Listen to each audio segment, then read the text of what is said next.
di Jakarta ada kesibukan untuk menyusun kabinet. Isinya apa? Tukar tambah ekonomi, bukan tukar tambah ekologi. Jadi dari awal kita bisa bayangkan kerusakan ekologi kita akan menjadi-jadi di era berikutnya. Karena nggak ada menteri yang diangkat secara volunteer oleh kekuasaan politik. Prabowo misalnya angkat, Dedi adalah menteri. Apa namanya? Ketua BPN. Grace, menteri kehutanan. Tapi apa kapasitas dia? Apa kapasitasmu? Otak. Pemerintah nggak perlu otak, dia perlu dengkul.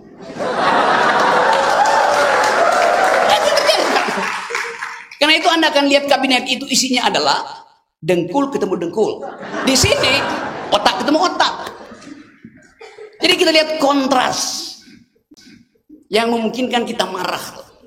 Tapi kita sekarang berpikir kemana kemarahan itu kita muarakan ke dalam politik alternatif. Itu pentingnya membentuk kekuatan untuk mengatakan tidak pada birokrasi, tidak pada oligarki, tidak pada... Belum ada potretnya ya, belum diganti.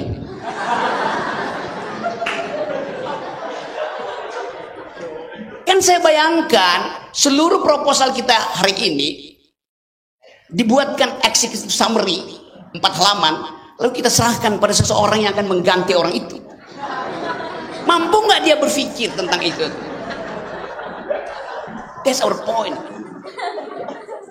Kita mau hadiahkan apa pada kabinet berikutnya? Kalau yang dicerna di kepala mereka ada bagaimana APBN itu dibagi habis ke Banggar, badan anggaran, yang siap partai politik.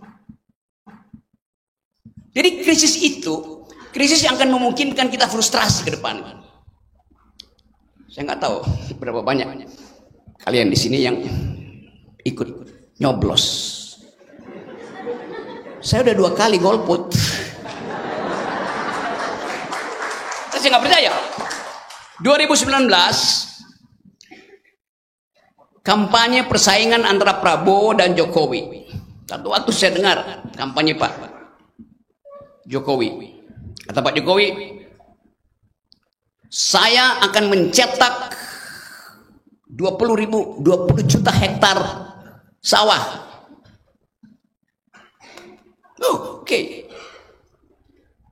Pak Prabowo dengan cerdas menghalangi jalan pikiran itu. Dia bilang begini, Anda Pak Jokowi mau bikin sawah 20 juta hektar, airnya dari mana? Lalu Prabowo bilang, saya akan membangun 20 dam besar di Indonesia. Oke. Terjadi kompromi yang tidak disengaja di situ. Dua-dua nggak saling tahu. Lalu satu kali wartawan tanya ke saya, bagaimana pendapat Pak Rocky tentang soal itu? Saya bilang, saya tinggal di lahan 800 meter di rumah saya itu di Sentul, di ketinggian kira-kira 700 meter. Suhunya sangat enak, saya nggak perlu AC itu. Kalau malam hari suhunya bisa turun sampai 19-20 derajat Celcius. Itu suhu kamar pengantin.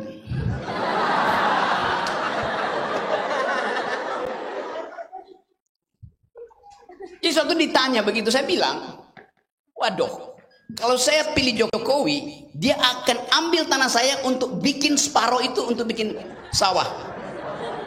Kalau saya pilih Prabowo, separohnya dia akan ambil untuk bikin bendungan. Jadi dua orang ini akan mencaplok tanah saya.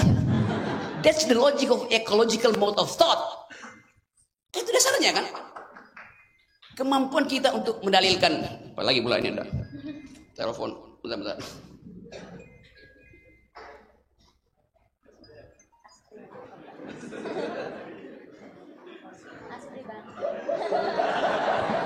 Prabowo nelpon disuruh Jokowi.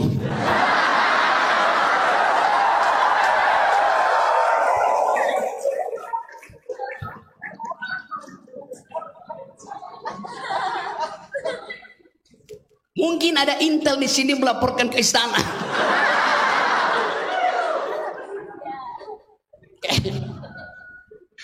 Saya lanjut ya.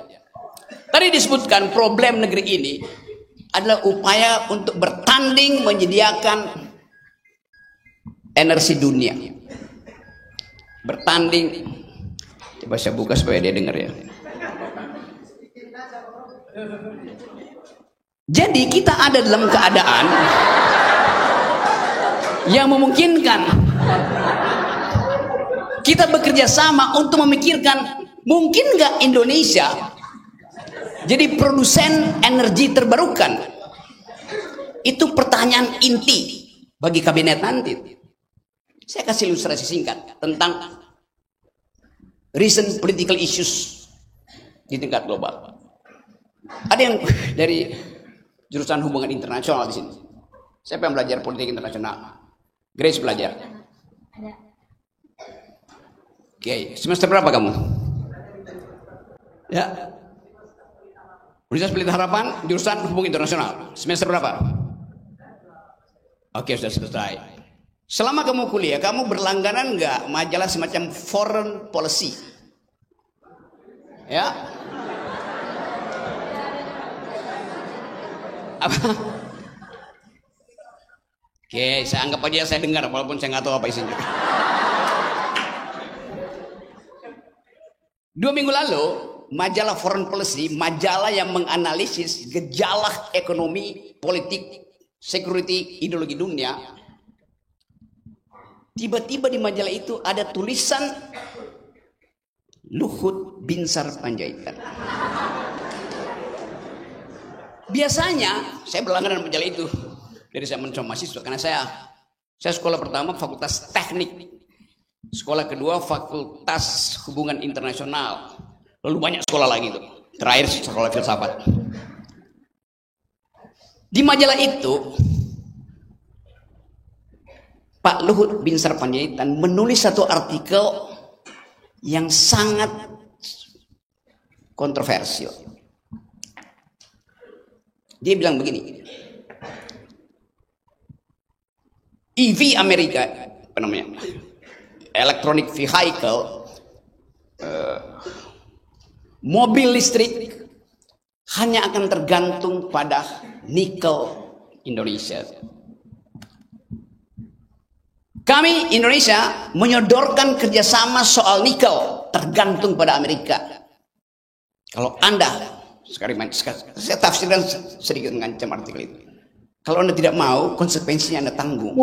Intinya begitu artikel itu. Mungkin 3-4 halaman. Agak aneh buat saya. Karena foreign affairs itu adalah memuat hasil kajian akademik. Sementara Pak Luhut Binsar Panjaitan bukan rektor Unwira. Bukan seorang akademisi, tapi seorang politisi itu. Jadi pertanyaan pertama, bagaimana mungkin artikel itu tiba di foreign policy, dan pasti akan dibaca oleh Joe Biden di dalam asumsi beliau, atau akan dibaca oleh investor-investor yang sedang melakukan riset tentang energi terbarukan, energi alternatif. Jadi bayangkan, Indonesia frustrasi sehingga mesti menulis paper itu. Mungkin Pak Jokowi udah kesel karena ditipu terus oleh Elon Musk. Terakhir ditipu oleh Apple. Maka dia ancam Amerika dengan pikiran yang seolah-olah akademis karena ditulis di jurnal akademis, padahal itu ada proposal politik, juntok proposal bisnis. Jadi Anda bayangkan bagaimana proyek energi Indonesia itu bahkan diupayakan untuk dipamerkan, dijual murah dengan artikel semacam. Mungkin itu artikel sponsor aja, saya nggak tahu.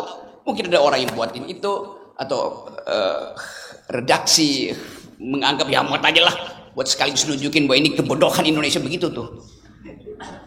Satu waktu kita akan tahu apa motif itu. Jadi Indonesia frustrasi karena nikelnya itu di dalam penelitian dunia tinggal 8 tahun habis nikel itu. Akibatnya apa? Semua pemain nikel berupaya untuk mengeruk lebih banyak lagi karena tahu akan habis. Perspektif ekonomi yang bertentangan dengan proses ekologis. Mestinya kalau tinggal sedikit jangan lagi dieksploitasi. Kan begitu rumus